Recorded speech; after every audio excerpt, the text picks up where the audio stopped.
ನಮ್ ತುಮಕೂರಲ್ಲಿ 5 ರೂಪಾಯಿಗೆ ದೋಸೆ ಕೊಡ್ತಾರೆ ಅಂದ್ರೆ ನೀವು ನಂಬ್ತೀರಾ? ಏನಪ್ಪಾ ಅಂದ್ರೆ ಹಾಗೆ ಸುಮ್ನೆ ರೀಲ್ಸ್ ನೋಡ್ತಾ ಇದ್ದೋ, ಸಡನ್ ಆಗಿ ಈ ವಿಡಿಯೋ ಸಿಕ್ತು. ಏನಪ್ಪಾ ವಿಡಿಯೋ ಅಂತೀರಾ? ಸರಿ ಬನ್ನಿ ಕರ್ಕೊಂಡೇ ಹೋಗ್ತೀನಿ. ಪಟ್ ಅಂತ ಬಸ್ ಹೊತ್ಕೊಂಡು ಐಡಿ ಕಾರ್ಡ್ ನ ಬ್ಯಾಗ್ ಹಾಕೊಂಡು ನಾನು ನನ್ನ ಫ್ರೆಂಡ್ ಹೋಗಿದ್ದೆ ರಾಮಣ್ಣ ಹೋಟೆಲ್. ಈ ಹೋಟೆಲ್ ಶುರುವಾಗಿ 58 ವರ್ಷ ಆಗಿದ್ರು ಈ ಹೋಟೆಲ್ಗೆ ಇರೋ ಕ್ರೇಜ್ ಸ್ವಲ್ಪನೂ ಕಮ್ಮಿನೇ ಆಗಿಲ್ಲ. ಏನಪ್ಪಾ ಈ ಹೋಟೆಲ್ ನ ವಿಶೇಷತೆ ಅಂತ ಕೇಳ್ತೀರಾ? ಮೂರ್ತಿ ಚಿಕ್ಕದಾದ್ರೂ ಕೀರ್ತಿ ದೊಡ್ಡದು ಅನ್ನೋ ತರ ಇಲ್ಲಿ ದೋಸೆ ಚಿಕ್ಕದಾದ್ರೂ ಟೇಸ್ಟ್ ಮಾತ್ರ ಬೆಂಕಿ. ಇವ್ರಿಲ್ ಮಾಡೋ ದೋಸೆ ಬಂದಿ ಸೌದೆ ಒಲೆಯಲ್ಲಿ. ಇಲ್ಲಿ ದೋಸೆ ಒಂದೇ ಅಲ್ಲ, ಜೊತೆಗೆ ಪುಳಿಯೋಗರೆ ಚಿತ್ರಾನ್ನ ಕೂಡ ಸಿಗುತ್ತೆ.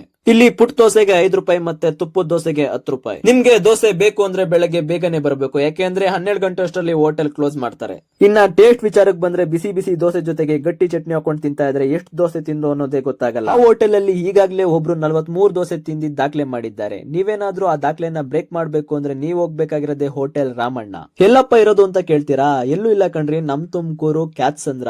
ಅಲ್ಲಿ ಯಾರನ್ನಾದ್ರೂ ಕೇಳ್ರಿ ಹೋಟೆಲ್ ರಾಮಣ್ಣ ಅಂತ ಪಟ್ ಅಂತ ತೋರಿಸ್ತಾರೆ. ನಾನು ನನ್ನ ಫ್ರೆಂಡ್ ಅಂತೂ ಹೊಟ್ಟೆ ತುಂಬಾ ದೋಸೆ ತಿಂದು, ನೀವು ಕೂಡ ಒಮ್ಮೆ ಟೇಸ್ಟ್ ಮಾಡಿ, ಪಕ್ಕ ನಿಮ್ಗೂ ಕೂಡ ಇಷ್ಟ ಆಗುತ್ತೆ. ಯಾರಿಗೆಲ್ಲ ವಿಡಿಯೋ ಇಷ್ಟ ಆಗಿದ್ದೆ ಅವರೆಲ್ಲ ಶೇರ್ ಮಾಡಿ, ಫಾಲೋ ಮಾಡಿ, ಲೈಕ್ ಮಾಡಿ ಅಂತ ಹೇಳ್ತಾ ಮತ್ತೆ ಬರೋಣ.